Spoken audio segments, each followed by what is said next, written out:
اب آ جاتے ہیں حل کی طرف۔ حل کے حوالے سے یہ ضروری ہے بات، پروگرام ادھورا رہے گا، ناقص رہے گا۔ عوام کی طرف بھی بہت سارے فرائض متوجہ ہوتے ہیں، اس سے زیادہ فرائض متوجہ ہوتے ہیں حکمران طبقہ، مقتدرہ، اشرافیہ، جن کے ہاتھ میں اختیار ہے، ارباب اقتدار و اختیار۔ اب جو میں باتیں عرض کرنا چاہتا ہوں چند نکات۔ پہلا کام، مذہب سے چھٹکارے کے رویے کو ختم کریں، دین سے چھٹکارا، دیس نکالا دینا، نفاق، بوجھ، وبال سمجھنے کا بیہیویئر ختم کریں، رہنمائی کا رویہ رکھیں کہ اے قرآن ہمیں تو رہنمائی دے دے۔ الف لام را کتاب انزلناہ الیک لتخرج الناس من الظلمات الی النور، یہ نور ہے بھائی، یہ روشنی، اس سے روشنی مل جائے گی وطن کو، اس سے سب کو روشنی ملے گی۔ دیس نکالا نہ دیں، وبال نہ سمجھیں، اپنے اوپر بوجھ نہ سمجھیں، یہ نہ کہیں کہ یار یہ ہمارے اوپر ایک خود ساختہ، ہم نے اپنے اوپر نعوذ باللہ کو بوجھ بنا کر کے رکھا ہے۔ نہ، پہلا کرنے کا کام یہ ہے۔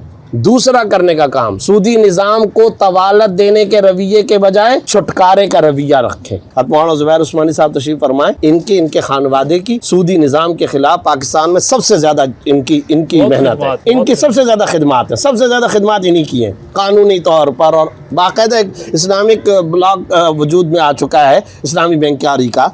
تو بات یہ ہے کہ ان سے لیں، یہ آپ کے سپوت ہیں، انہوں نے تحریک پاکستان کی اولادیں ہیں۔ ہم نے 7ویں 8ویں کے مطالعہ پاکستان میں مفتی محمد شفیع صاحب رحمۃ اللہ علیہ کا پڑھ کر کے ہم آگے بڑھے ہوئے، تو ان سے لیں، ان سے زیادہ خلوص اخلاص والا تمہیں کوئی نہیں ملے گا۔ یہ جا کر کے دوسری دنیا کے اندر اسلامی بینکوں کی پوری برانچیں اور بلاک قائم کر رہے ہیں، تو اپنے ملک کے اندر کیوں نہیں ان سے رہنمائی لی جاتی ہے؟ تو اب بات یہ ہے کہ سودی نظام کے خاتمے کی طرف آنا ہوگا۔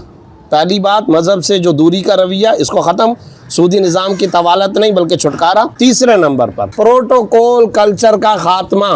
اور عجیب ہم لوگ ہیں، پیسے لیتے ہیں، قرضے لیتے ہیں، اور قرضے لے کر کے عشرت قدوں پہ، عیاشیوں پہ، لگژری لائف پہ، پروٹوکول پہ خرچ کرتے ہیں۔ یعنی اس سے بڑھ کر دنیا کی کیا حماقت ہو سکتی ہے؟ اے بھائی تم مجھ کو پیسے دے، میں نے گھر کے باہر گملے لگانے، پیسے دے دو میں نے قالین بچھانے، پیسے دے دو میں نے 10 لاکھ کے کٹر لگانے، پیسے دے دو میں نے لگژری گاڑیاں خریدنی ہیں، قرضے دے دو، اس کا پھر سود، اور پوری قوم اس میں تباہ و برباد۔ تو یہ جو پروٹوکول کلچر ہے، اس کا خاتمہ۔ چوتھے نمبر پر، پاکستان میں بسنے والی مایوس اقوام سے گرینڈ جرگہ، حکمت، ہمدردی، پیار اور محبت کے ساتھ اپنائیت کے لہجے میں گفتگو کریں، بہت ضروری۔ اور ان سے جب تک گفتگو نہیں کریں گے، جتنی مایوس قوم ہے، بلوچوں سے گفتگو کریں، سندھیوں سے گفتگو کریں، پختونوں سے گفتگو کریں، حکمت کے ساتھ کریں، پیار کے ساتھ کریں۔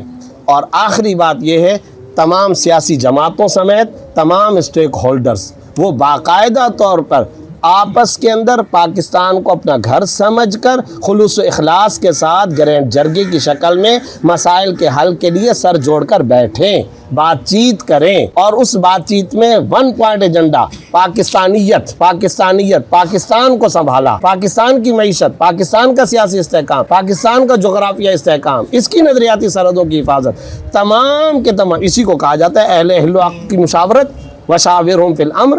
ہم پھنس گئے ہیں، اللہ کا قرآن ہم کو کہتا ہے سارے بیٹھو، گفتگو کرو، بات کرو، طاقت کی زبان نہ استعمال کریں، ڈنڈے کی زبان نہ استعمال کریں۔ لاکھوں عوام، کروڑوں عوام، یہ سارے کے سارے آپ کے دشمن نہیں ہیں، یہ سب اسی ملک کے باسی ہیں، مملکت کے باشندے ہیں۔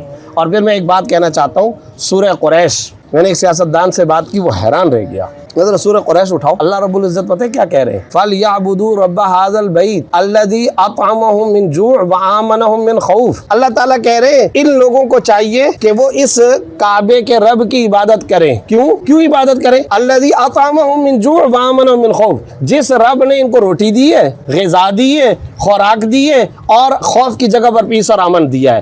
یعنی اللہ بھی اپنی عبادت کے لیے جب کہہ رہا ہے تو ساتھ میں کہہ رہے ہیں میں نے تم کو روٹی اور غذا دی ہے۔ تو آج کا حکمران کہے سارے کے سارے سر تسلیم خم کر لو، اور مملکت کے باشندوں کو آپ روزگار کے مواقع بھی نہ دو، امن و امان بھی نہ دو، ان کے حقوق بھی نہ دو، اور کہو سارے سر تسلیم خم۔ او بھائی، خالق کائنات یہ بول رہے ہیں میری عبادت اس لیے کرو کہ میں نے تم کو روٹی دی ہے، غذا دی ہے، امن دیا ہے۔ وَإِذْ قَالَ إِبْرَاهِيمُ رَبِّ اجْعَلْ هَٰذَا بَلَدًا آمِنًا وَارْزُقْ أَهْلَهُ۔